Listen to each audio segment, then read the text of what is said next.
ဒီနေ့မှာတော့ကာလောကမှာကိုစီလာတို့တင်ဆက်ခံရတဲ့ဂျပန်နိုင်ငံရဲ့အဖို့မပြတ်နိုင်တဲ့မော်တော်ကားတစ်စီးအကြောင်းကိုပြောပြမှာပါ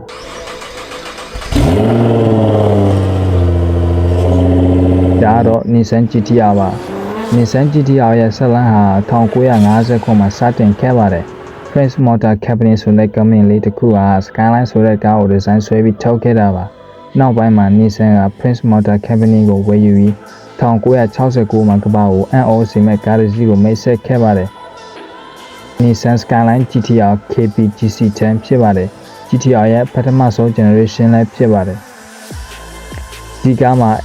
S20 inline 6 engine သုံးထားပြီး160 horsepower ထုတ်လုပ်နိုင်ပြီးအဲ့ဒီခေတ်ကာလတော့ဂျပန်ကားတွေထဲမှာအကျန်းဆုံးဖြစ်ခဲ့ပါတယ် Gearbox ကိုတော့ 5 speed manual ကိုသုံးထားပါတယ်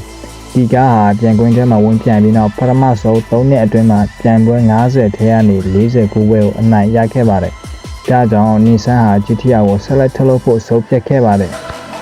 ဒုတိယ generation ကိုတော့1983ခုနှစ်မှာ C110 Skyline GT-R ကိုထုတ်ခဲ့ပြီး Camry လို့လူသိများပါတယ်ဒီ generation မှာ198စီးသာထုတ်လုပ်ခဲ့ပြီးထုတ်လုပ်မှုကလည်း1993 ဇန်နဝါရီလမှာဧပြီလအထိကြာမြင့်ခဲ့ပါတယ်။ဘာကြောင့်ဒီလောက်ပဲထုတ်ရတယ်လဲဆိုတော့တဘာဝပတ်ဝန်းကျင်ထိတဲ့ရေးစီးနီးများပုံမှုတင်ကြလာမှုကြောင့်ထုတ်လုပ်မှုရပ်တန့်ခဲ့ရပါတယ်။ engine ကိုတော့ S20 inline 6ကိုပဲဆက်လက်အသုံးပြုခဲ့ပါတယ်။1983နောက်ပိုင်း GT-R ဟာ16နှစ်တိတိကားလောကကနေပြောက်ကွယ်သွားခဲ့ပါတယ်။ကားဝသနာရှင်တွေနှစ်ပေါင်းများစွာစောင့်စားနေချိန်မှာတတိယ generation R32 ကိုတော့1989မှာပြန်လည်မွေးဖွားလာခဲ့ပါတယ်။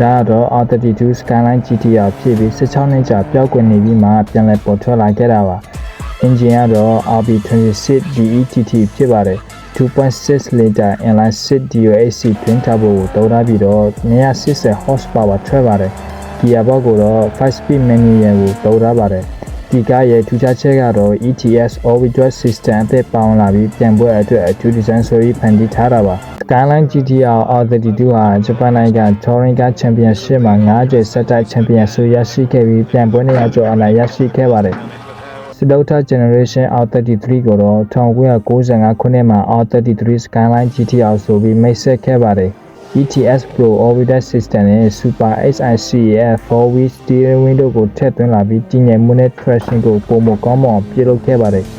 engine ကိုတော့ RB26 DETT ကိုပဲဆက်လက်အသုံးပြုထားပါတယ်။ Gearbox မှာလည်း 5 speed manual ကိုသာဆက်လက်အသုံးပြုထားပါတယ်။ဒီကားရဲ့ထူးခြားတဲ့အောင်ပွဲကတော့ပြန်ကားမောင်းဆရာ Swansman ဟာ R33 GT-R Freespec နဲ့ Nürburgring မှာ9မိနစ်59စက္ကန့်နဲ့ production car record ကိုတင်ခဲ့ပါတယ်။ပြင်စမ generation R34 ကိုတော့1999ကနေ2000အတွင်းမှာထုတ်လုပ်ခဲ့ပါတယ်။1999မှာထွက်ရှိတဲ့ R34 Skyline GT-R ကို Skyline Series ရဲ့ထိပ်ဆုံးကလမ်းကျအဖြစ်ကားဝသနာရှင်အများစုက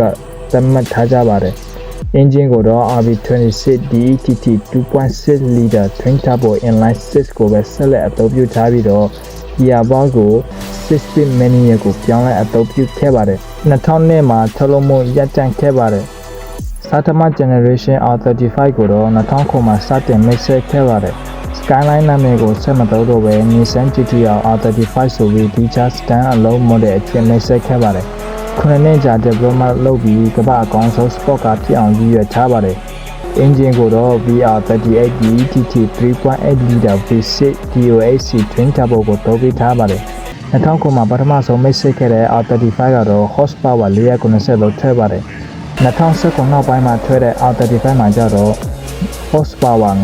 965ထွက်ပါတယ်။ Nismo version မှာကျတော့600 horsepower ထွက်ပါတယ်။ Gearbox ကတော့6 speed dual clutch automatic transmission နဲ့ all-wheel system ကိုအသုံးပြုထားပါတယ်။ဒါဟာ R34 ရဲ့ manual gearbox နဲ့လောကကွဲပြားတဲ့နည်းပညာအသစ်ဖြစ်ပါတယ်။ GT-R R35 ဟာ Nürburgring မှာ production car record တင်ခဲ့ပြီး GT3 ပြန်ပွဲတွေမှာလည်းဝင်ပြန်ပြီးတော့နိုင်ငံတကာပြန်ပွဲများမှာကြော်ကြားခဲ့ပါတယ်။ဒါပေမဲ့စိတ်မကောင်းစွာနဲ့ပဲ2025 August လ26ရက်နေ့မှာနောက်ဆုံး R35 GT-R Midnight Purple Premium T-Spec တစ်စီးဟာတူချီကစက်ရုံမှနောက်ဆုံးထွက်လာခဲ့ပြီးထုတ်လုပ်မှုကိုတရားဝင်ရပ်တန့်ခဲ့ပါတယ်။18နှစ်အကြာထုတ်လုပ်မှုပြီးမှာတော့ GT-R R35 အစီးရေပေါင်း4800ခန့်ကမ္ဘာပေါ်ကိုရောက်ခဲ့ပါတယ်။ ဈေးနှုန်းမြင့်မားလာမှုနဲ့ပတ်ဝန်းကျင်စီးနှင်းများတင်းကျပ်လာမှုကြောင့် R35 ဟာစပိတ်သွားခဲ့ရပါတယ်။ဒါပေမဲ့ GTR ဟာပြန်လာအောင်မှာပါ။ဒီနှစ်2026 April လမှာပဲ Nissan CEO က GTR R36 project ကိုစတင်နေပြီလို့တရားဝင်ကြေညာထားပါတယ်။ခံမှန်းရသလောက် R36 ဟာ theoretic မဟုတ်ပါ။ Twin Turbo V6 VR38 engine ကိုဆက်လက်အသုံးပြုမှာဖြစ်ပြီး hybrid နည်းပညာကိုပေါင်းထည့်မှာပါ။ခံမှန်းချေ horsepower 900ကျော်နိုင်ပါတယ်။ Nissan GTR R36 ကိုတော့2028မှာတရားဝင်ကြေညာမှာပါ။2030မတိုင်မီလမ်းမပေါ်ရောက်လာမယ်လို့ခန့်မှန်းရပါတယ်။